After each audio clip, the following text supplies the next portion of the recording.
Muy buenas noches a todos. Me alegra muchísimo verlos acá y les agradezco por acompañarme en esta noche muy especial. Como saben, o la mayoría, o todos, o algunos, estamos iniciando un evento que está haciendo la Luis Ángel Arango desde hace como 2 años, no sé si fue solamente el año pasado, esto de Colombia se compone. El título obviamente no lo puse yo, y es como hagan de cuenta, como un microfestival en el cual pues hacemos una exploración de algo de lo que está ocurriendo en música contemporánea, es decir, música académica, contemporánea, tradición occidental, bla, bla, bla, todos los apellidos, en Colombia. Y entonces, muy directamente nos enfocamos en el trabajo de compositores locales, pero también indirectamente algo muy importante que es, también nos enfocamos en el trabajo de los intérpretes, que siempre pensamos que la música contemporánea es como potestad de los compositores, pero obviamente no es así. Los compositores estamos, sí, pero también estamos intérpretes y estamos públicos, ¿cierto? Es una cuestión de todos, que de hecho es el espíritu que marca, por ejemplo, una asociación que creamos, que es el Círculo Colombiano de Música Contemporánea, y al principio todo el mundo decía, el Círculo de Compositores. No, es un círculo es decir, es un espacio de reunión, por eso la imagen del círculo, de todas las personas que puedan estar interesadas en música contemporánea. Hay compositores, hay intérpretes, hay público, hay gestores, hay luthieres, hay todas las personas que puedan estar interesadas en esta música hoy y acá en Colombia.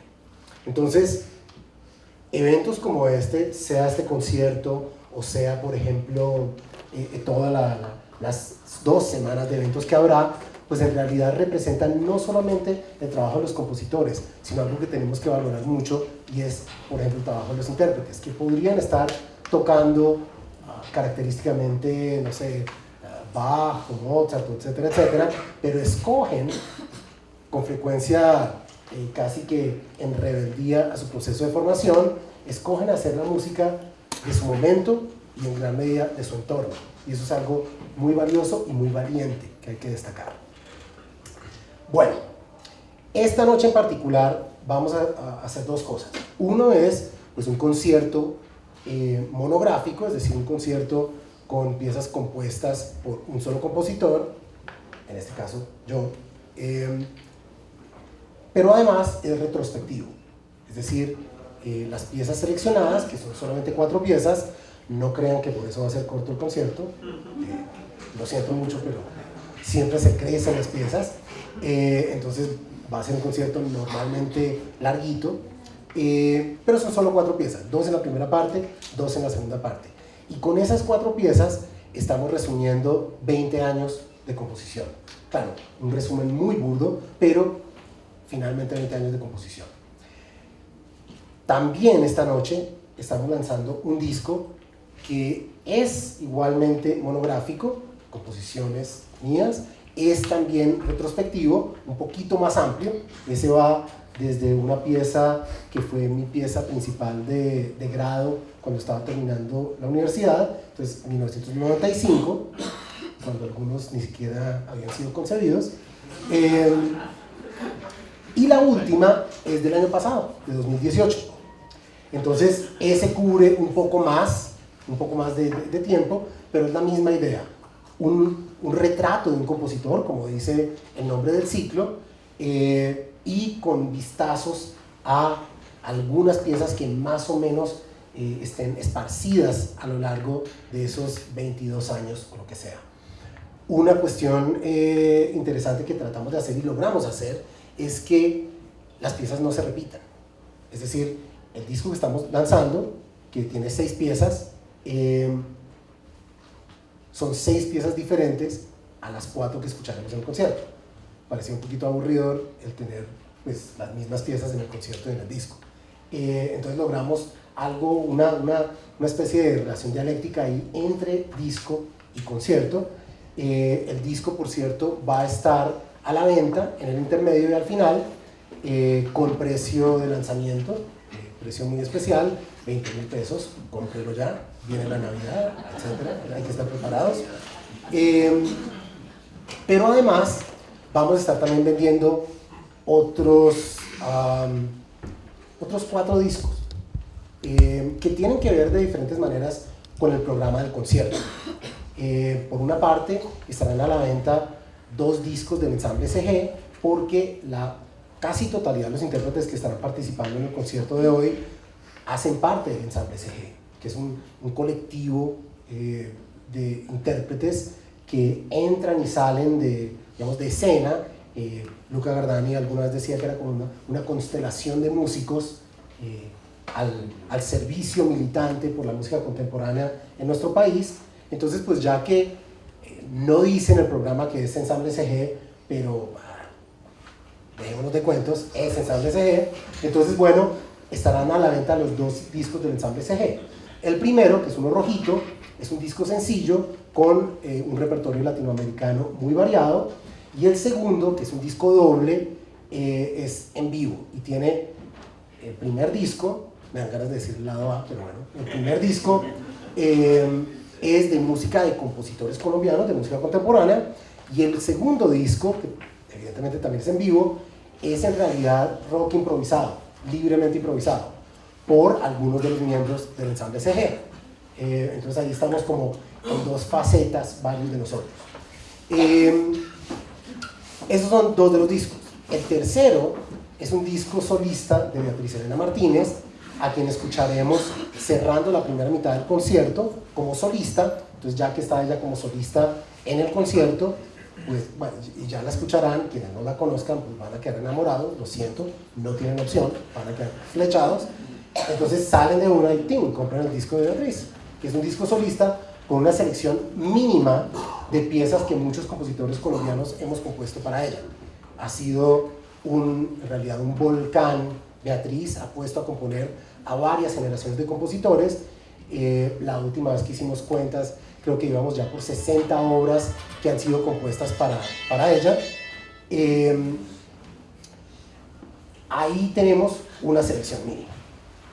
Y el último disco es del cuarteto de guitarras Atemporánea. ¿Por qué? Porque la pieza que abre la segunda parte es un cuarteto de guitarras que compuse para ellos. Ellos no van a estar tocando esta noche porque el director está de viaje, le tocó estar en México justamente hoy. Entonces, pues, otros 4 colegas, así, all-stars, grandes estrellas locales de la guitarra, conformaron un cuarteto para presentar esta vez lo que sería ya el estreno de la versión definitiva de esta pieza que se llama Territorios Desolados. Pero esa pieza fue grabada en su versión definitiva por el Cuarteto Atemporánea, un discazo que incluye también una pieza de Luis Fernando Sánchez aquí presente, y entonces altamente recomendado. Esos otros discos no están en precio de especial de lanzamiento, solo el de las 6 piezas, pero ya podrán todos verlos y están bienvenidos a comprarlos para alistarse para la Navidad. Bueno, hablando del concierto, entonces ya les dije que serán 4 piezas, 2 y 2 en cada mitad del concierto. La primera pieza es un quinteto de vientos que compuse, es la pieza más vieja del programa, se llama Wind, viento en inglés, y fue compuesta en 1998, hace unos días nomás. Y fue estrenada de hecho en el 99 aquí en la Luis Ángel Arango. No es frecuente ver un quinteto de vientos dirigido, pero desde aquella vez que lo estrenamos nos dimos cuenta de que por ciertas particularidades de la escritura de la pieza, sobre todo el hecho de que nunca hay un pulso claro, entonces para el quinteto es medio imposible tocar sin director. Entonces en aquel entonces fue muy curioso porque me tocó a mí, digamos, siempre es culpa del compositor, todo lo que pasa es culpa del compositor. Entonces en ese caso, pues ni modo, me toca dirigir. Y se convirtió accidentalmente en la primera vez en mi vida que dirigí, y fue algo que me quedó así encantando.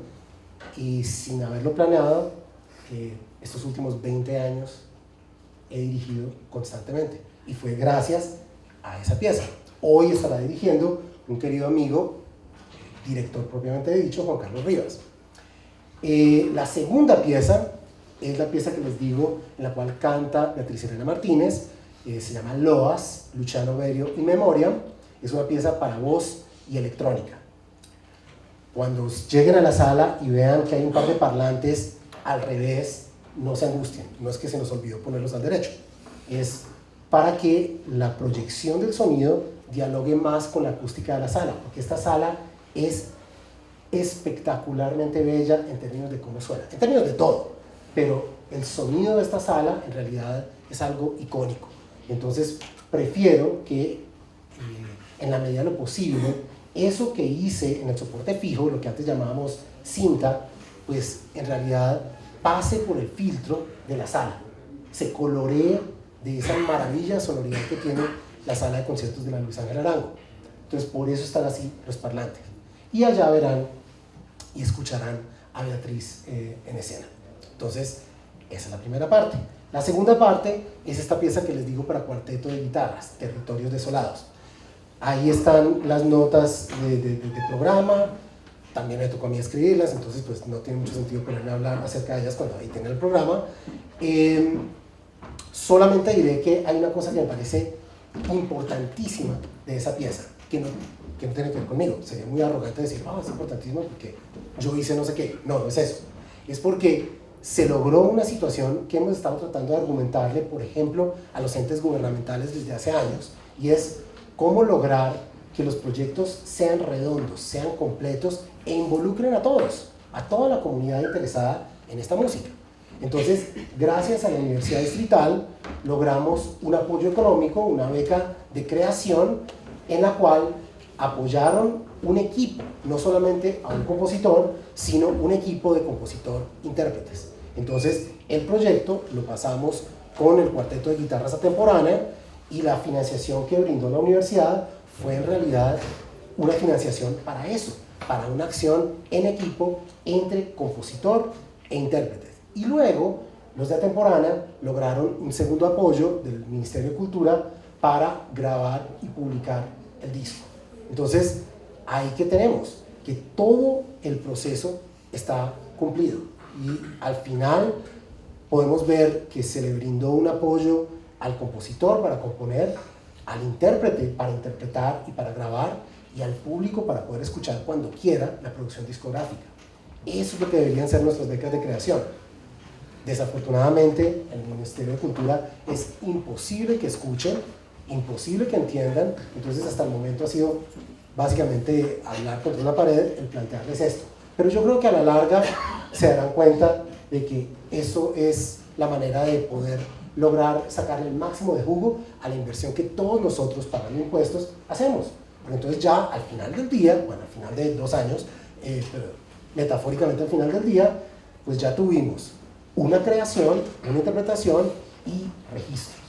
Entonces, eso me parece algo para destacar de lo que está representado en esa pieza. Y la última pieza, que es un noneto, un poco obvio terminar con la pieza más grande, pero discúlpenme. Pero es un noneto que se llama Ein World por Todos, como un mundo para todos, que fue una pieza encargada por un ensamble que queremos traer, y aquí acaba de llegar Mauricio, que es el ensamble Aventure, un ensamble alemán que es muy, muy importante, sobre todo para nosotros en América Latina, porque son el ensamble en Europa que de verdad le interesa la música en América Latina. No la música de compositores europeos nacidos en América Latina, sino de compositores en América Latina. Acaban de publicar un disco monográfico de Corina Aronian. El disco anterior que publicaron era un monográfico de Graciela Parasquevaidis. El anterior que publicaron era un monográfico de Juan Carlos Paz. El siguiente que va a salir es un monográfico de Mariano Etkin. Uno ve la programación de conciertos de ellos y es impresionante. Todo el tiempo están encargándole obras a compositores en América Latina, a gente como Natalia Solomonov que si todo sale bien, la tendremos acá como profesora de las jornadas de música contemporánea en abril. Es decir, todo el tiempo están en diálogo, planteando, como subrayando esta idea que estamos todo el tiempo diciendo de la globalización y de no sé qué. Pues si el mundo está tan globalizado, no tenemos por qué, como si fuese siglo XIX, salir todos para París, o todos para Nueva York, o todos para Berlín, o todos para Londres, sino que podemos establecer diálogos desde las diferentes regiones del mundo. Entonces, en este caso, esa pieza es justamente fruto de eso, de esos diálogos a distancia y de la posibilidad de, en realidad, conectar redes a nivel mundial. Y este va a ser justamente el estreno en Colombia de esa pieza, cosa que me parece muy, muy, muy gratificante, porque pues en realidad queda un poco cojo para mí si nuestro público, nuestros intérpretes no hacen parte del proceso de recreación de esa obra. Mauricio, ¿quiere que hablemos de algo? ¿Ya que llegó? Entonces, increíblemente, en contra de todos los pronósticos, sí va a ser un conversatorio, no una charla. Voy a hablar de fútbol, la previa.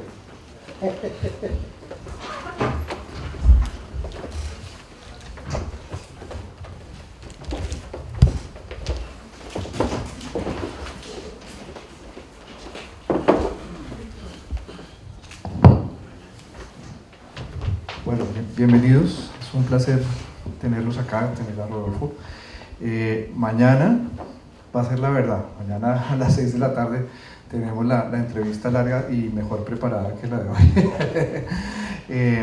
Y va a estar en línea igual, si no pueden venir, si los coge algún aguacero, eso termina en línea y ahí la podemos ver. Pero bueno, yo les cuento un poquito cómo nació este concierto, no sé si ya hablaron de eso. No. Porque quizás nos ayuda a romper un poquito de mitos acerca de nuestra programación y de la sala.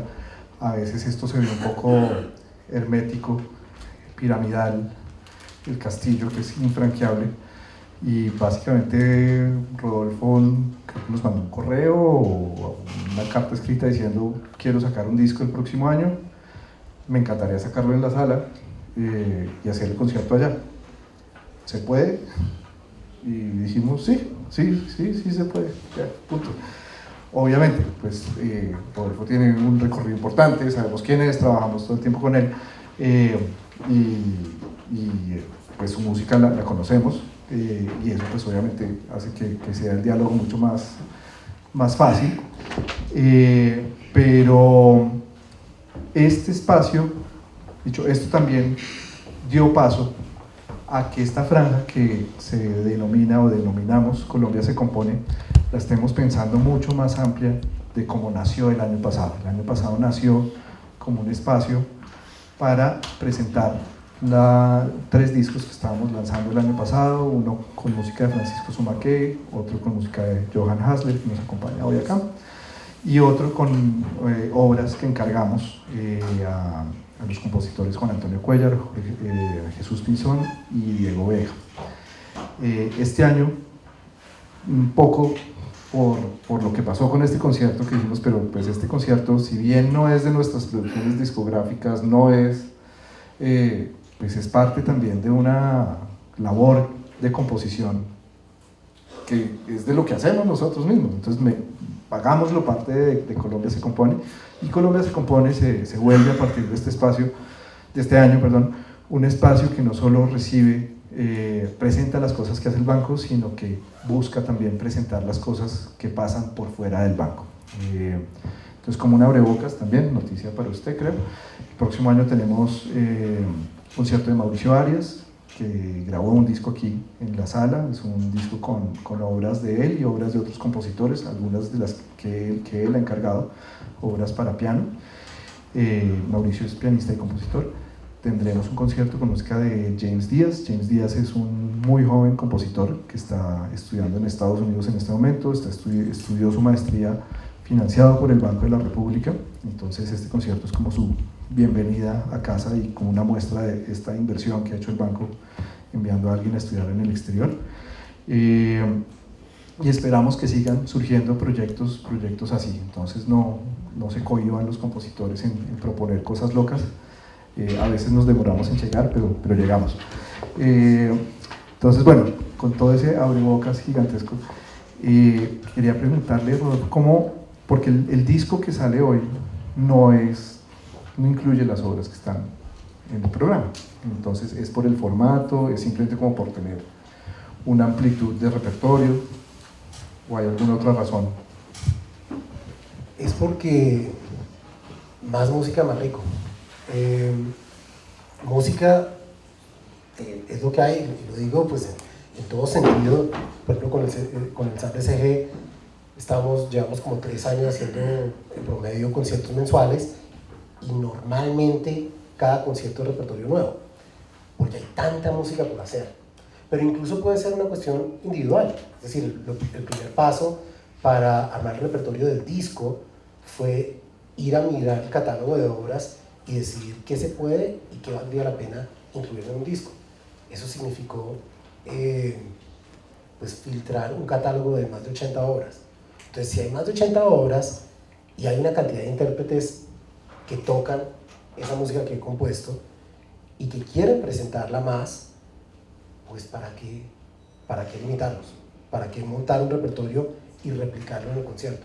Entonces me parece más divertido, sobre todo como público, me parece más divertido poder escuchar 10 obras diferentes y no las mismas 6 en el concierto de un disco. ¿Cómo definiría usted el estilo musical en el que usted trabaja? O sea, ¿cuáles son como sus influencias? Como para los que de pronto no conocen mucho, o los que conocemos poco, dentro de los cuales me incluyo, ¿con cuáles serían las referencias estilísticas o, no sé, de escuelas, de dónde viene su música? O conceptuales también, como ideas que usted tenga acerca de la música. Voy más bien a tomarlo por, digamos, de una visión desde afuera. Hace, no sé, en el 96 estudié con un gran compositor suizo que se llamaba Klaus Huber, y Klaus hizo una revisión de todo lo que había compuesto hasta ese momento. No era mucho, pero lo que había compuesto hasta ese momento. Y después de ver todas las obras, me dijo, qué interesante. Me dijo 2 cosas claves. Una, me dijo, no sé por qué los compositores latinoamericanos, esto fue en Francia, no sé por qué insisten en venir a Europa. ¿Qué están buscando? ¿Para qué se vienen acá habiendo tantos grandes maestros en América Latina? Porque él es otro de esos extraños europeos que se preocupan por conocer el resto del mundo. El resto del mundo, no los que van a visitarlos, sino en realidad lo que ocurre en el resto del mundo. Y entonces él ha viajado mucho, ha estudiado mucho, ha investigado mucho, y entonces dijo, qué interesante, además de darme esa patada y decirme, allá hay un mundo entero, además me dijo, qué interesante, en su música encuentro clarísimas referencias a, y esto es coincidencial, los 3 compositores que mencioné ahorita, Corinna Aronian, Graciela Parasquevaidis y Mariano Detri.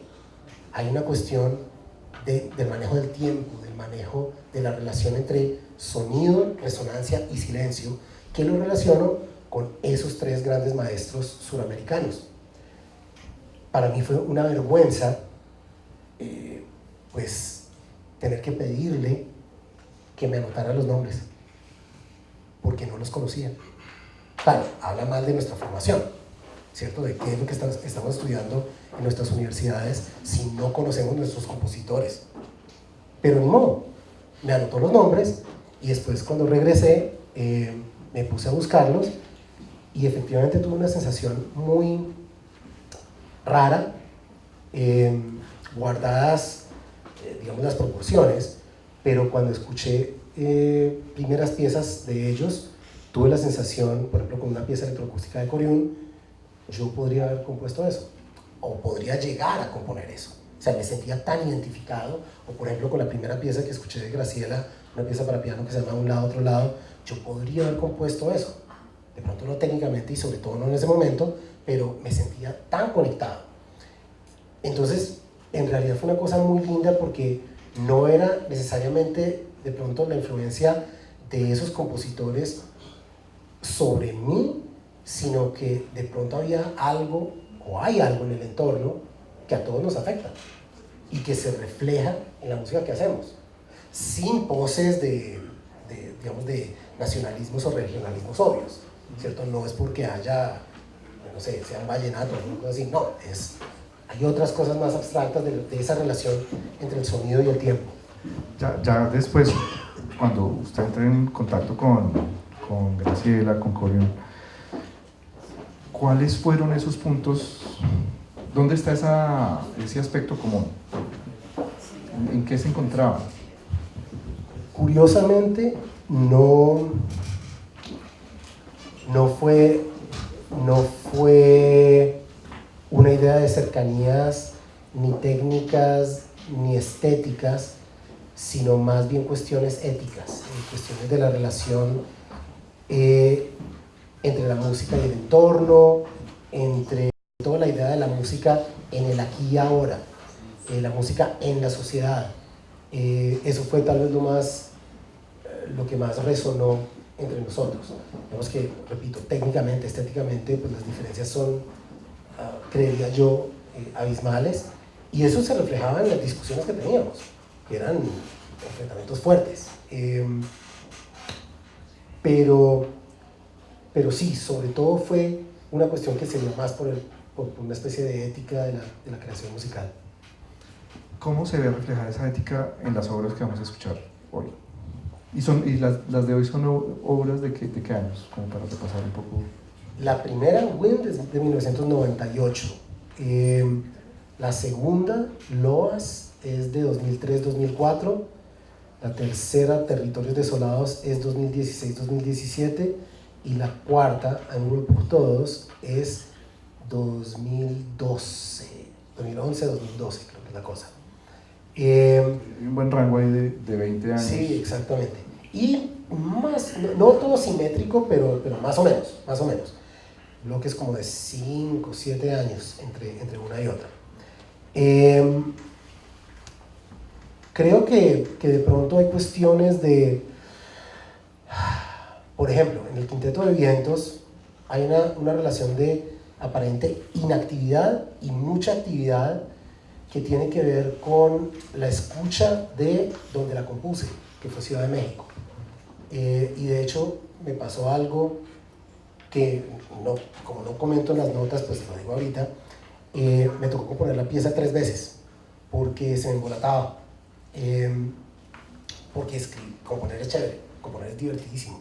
Y entonces uno empieza y la mano se va, y la cabeza se va, y uno empieza a hacer una cantidad de cosas, hacerle una cantidad de cosas a la música que no necesariamente pide. Y entonces 2 veces me di cuenta de que en realidad esa ya no era la pieza, se me había embolatado. Entonces me tocaba salir a caminar por Ciudad de México volviendo a buscar la pieza. Hasta que la tercera vez,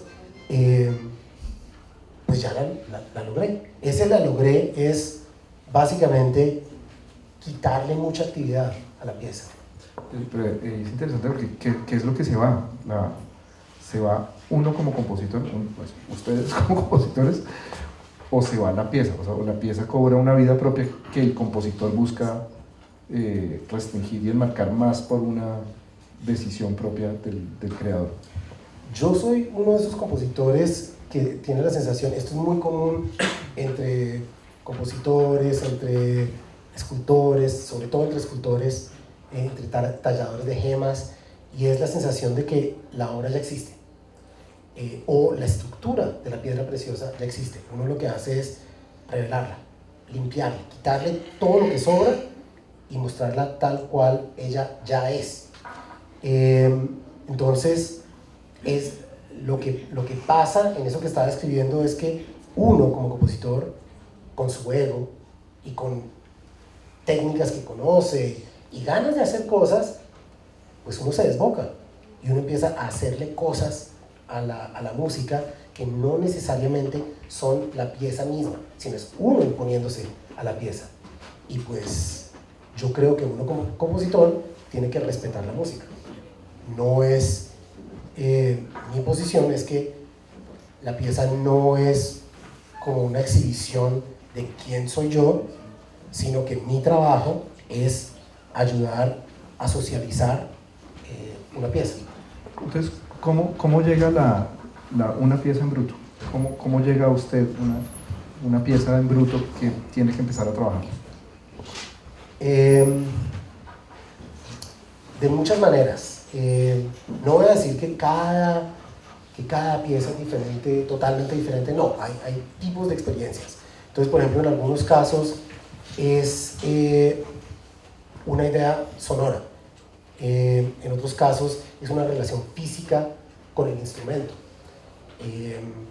Es decir, por ejemplo, Territorios Desolados, la del cuarteto de guitarras, la encontré en la guitarra. Es un instrumento que estudié, que conozco bastante, pero que entonces hice el esfuerzo por olvidar todo lo que sabía de la guitarra y, como si la guitarra hubiera caído de Júpiter, redescubrirla y empezar a tratar de sacar sonidos del instrumento, olvidando todo lo que yo ya sabía de la pieza. Entonces, digamos que esa pieza la encontré en la guitarra. Otras tienen que ver con ideas abstractas, entonces pueden ser cuestiones, no sé, de cualquier cosa, de matemática, por ejemplo. Otras tienen que ver con relaciones entre personas. Eso es algo que a muchos de nosotros creo que nos conecta, ver cómo nos relacionamos como comunidades y trabajar a partir de ello en el proceso compositivo. Y entonces encontramos o aparecen piezas que son como otros tipos de contrato social. Y entonces hay que tratar de respetar eso. ¿Cómo? A veces siento yo, con el público que quizás no ha entrado en la música contemporánea, hay un choque a veces abrupto, porque dicen vamos a un concierto a la Biblioteca Luis Ángel Arango y están esperando pues lo que uno espera de un concierto de música clásica, tónica, dominante, exposición, recapitulación, desarrollo, etc. Pues como lo clásico de una obra de Mozart, de Beethoven, que de alguna manera se mantuvo inclusive hasta el romanticismo, y hay un choque fuerte a veces del público que no ha abordado mucho este repertorio con este nuevo lenguaje. Si hay alguien dentro del público, como esto se está grabando en video, ¿cómo puede uno entrar a un concierto de su música? ¿Cómo debe estar preparado? No de pronto preparado, pero ¿cómo entender una obra para que ese encuentro sea un poco más grato? O sea, ¿qué punto de partida le brinda para que ese navegar por sus obras sea uno de descubrimiento y no de rechazo, choque, sorpresa non grata? Sí, yo creo que eso último que acaba de escribir, de lo del choque o de la sorpresa non grata o cosas así por el estilo, ocurre cuando uno trae demasiado bagaje a la experiencia vivencial. Pero el público lo trae, es que esa es la cosa. Sí, pero no necesariamente tiene que lo que hemos vivido arruinar la novedad de la vivencia aquí y ahora.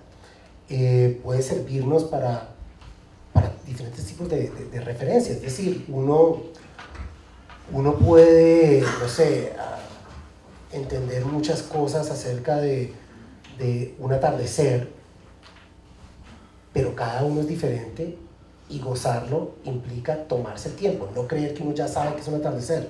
Normalmente hacemos eso, creemos que ya sabemos que es un atardecer y entonces todos los días nos perdemos el atardecer, porque creemos que ya sabemos qué es. Y si simplemente nos tomamos unos pocos minutos y contemplamos eso, pues podemos tener una experiencia vivencial grata. Yo creo que lo mismo ocurre con el arte en general y lo mismo ocurre con la música. Hay muchas personas que dicen no, que en otras culturas la música es parte del ritual. Yo no sé a qué se refieren. En nuestra cultura también, ¿cierto? Todos son rituales, ¿cierto? Salir a bailar es ritual. No sé, manejar con buena música para manejar es ritual. Y sobre todo esto que hacemos es muy lindo para nosotros porque es una escucha ritual, ¿cierto? Entonces nos reunimos como comunidad a entrar en comunión con, digamos, entre todos y con la música. Eso que conocemos ya de música nos puede ayudar a conectarnos con el ritual, porque sigue siendo el mismo ritual, pero el objeto de contemplación cambia. Si escuchamos con oídos frescos, estoy segurísimo que vamos a tener experiencias vivas. Lo de gusto es secundario, en realidad, sobre todo porque el gusto tiene tanto que ver con costumbre que pues, uno sabe que le gusta, no sé, tal pizza porque la ha comido 10 veces, pero si nunca ha comido, no sé, pitón, entonces pues hay que lanzarse a la primera experiencia sabiendo qué es comer, sabiendo que comer es necesario y que puede ser una experiencia estética grata, pero no esperando que eso sepa a pizza, porque si no la experiencia lo que hace es arruinar la vivencia. Creo que lo mismo ocurre en música. Una última, ya tenemos que bajar. Hay una herramienta, y lo voy a llamar así, suena un poco burdo, pero que ha sido, yo creo que fundamental en su vida artística, y es el ensamble CG, que ha sido un todo. Eso ha sido un laboratorio, ha sido una comunidad también, ha sido fuente de inspiración, siento yo también, ha sido escuela. Háblenos un poquito de CG. Realmente en estos días hemos estado correspondiendo bastante. 25 años cumple CG el próximo año. Eso en Colombia no es una tontería, es realmente un gran logro. ¿Qué es CG? ¿Qué ha sido CG? ¿Y para dónde tiene que seguir CG? El ensamble CG surgió medio accidentalmente, como un corito que dirigía Juan Carlos Rivas, un coro de cámara, digo corito porque era chiquito, coro de cámara, al cual él me invitó, y finalmente la idea del coro se cayó a pedazos y quedamos los dos con una amistad entrañable, y dijimos, bueno, deberíamos hacer algo, y ese algo que se vislumbró pues ya no era ni que fuese un coro, ni que fuese repertorio antiguo, ni nada por el estilo, sino la necesidad de hacer música de aquí y ahora. Y entonces, en torno a mi concierto de grado, hicimos un primer concierto en el cual reunimos a un grupo de intérpretes para hacer música contemporánea bogotana. Y la necesidad era patente, es decir, no teníamos en ese momento, no es que no hubiesen existido, habían existido, pero en ese momento no había ensambles conformados que estuviesen activamente presentando repertorio contemporáneo, ni extranjero ni local, y entonces pues resulta que había compositores, además de mi caso personal, muchos compositores interesados en que su música sonara. Entonces empezamos a hacer ya no música que yo hubiese compuesto, sino que otros hubiesen compuesto, y paulatinamente intérpretes empezaron a acercarse a decir, yo quiero participar. Y entonces empezamos a tener un ensamble que iba mutando, que iba entrando tal persona, esta otra persona. Lo del laboratorio ha sido un laboratorio tanto para compositores como para intérpretes, y creo que también para públicos. Le comentaba a Mauricio que en estos días hice como un conteo de cuántos músicos han pasado por el ensamble CG, o sea, cuántos intérpretes. Estamos en, creo que el último conteo que hice, 76 intérpretes que han pasado por CG, o sea, 76 cantantes, flautistas, oboístas, etcétera, etcétera, etcétera. Entonces, evidentemente ha sido un espacio de laboratorio para muchos intérpretes, no solo para muchos compositores. Intérpretes que de pronto tienen una experiencia y dicen, listo, interesante, pero no es lo mío. Otros para quienes ha sido interesante y 20 años después siguen diciendo interesante. Y han estado constantemente trabajando en el ensamble. Y que a través del ensamble se encontraron con otros repertorios con otras relaciones creadas por el público, con, por ejemplo, descubrir que el compositor no es simplemente un hombre blanco europeo que murió hace 3 siglos, sino que también hay mujeres y que están vivas y que están aquí. Por ahí vi entrar a Diana Ortiz, por ejemplo, vivas y presentes. Entonces, todo eso ha hecho parte de lo que ha sido CG en estos 24 años. El año que viene tenemos 2 compositores que van a venir de diferentes países latinoamericanos, uno de Argentina y el otro de Brasil, a hacer residencias de creación con el ensamble CG. Es decir, para todos a nivel regional está funcionando como efectivamente como un laboratorio, y eso para mí es motivo de orgullo y felicidad enorme.